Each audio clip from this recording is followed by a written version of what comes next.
Good morning, everyone. I decided when I started up my channel, I was going to talk about how life really is for me. And so often we just talk about the good things in our lives. And my hip operation's gone really well, but there've been a couple of challenges, and I had a real challenge.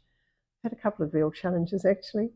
But this challenge was my yesterday's challenge, going to physio. And it was a lesson for me because and I think maybe it's my generation, but we've been taught to do what we're told, to be polite.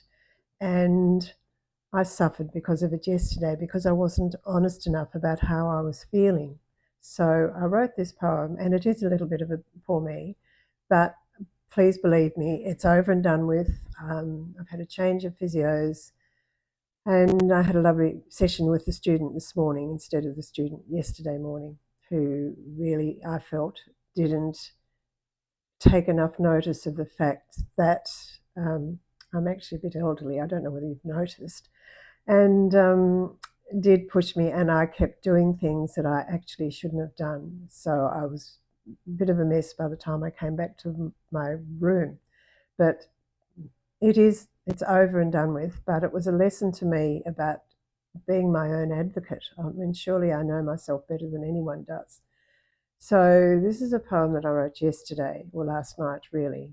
So please believe me when I say it is over and done with. But I just thought, if I just talk about all the amazing things that have happened, it's not real. And this was real yesterday for me.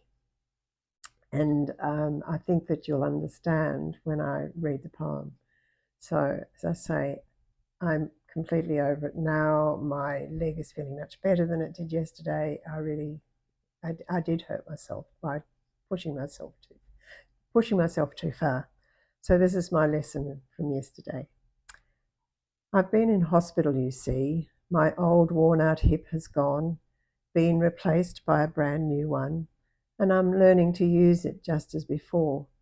But I can't jump up and walk, of course, but I do my exercises to strengthen the muscles, to heal as well. There've been lessons for me to take things slowly, to be my own best friend, for who knows me better than I know me?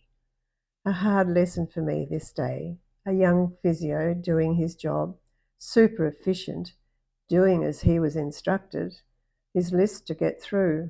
His senior would be so impressed to see him tick off all I had to do. However, he forgot I was a person, a woman in some sort of pain. I was a number, a job to be done. And here was my lesson.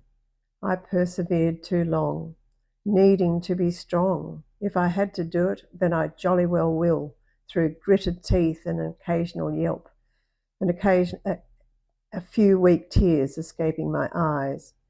The young fellow was off and away. He didn't look back. Not once did he check. But I gave up too late, and there I sat all alone until he was back at my side.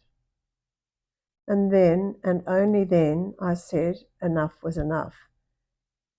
He walked me back to my bed for some ice and some much needed TLC. Such a relief as I sank on my bed.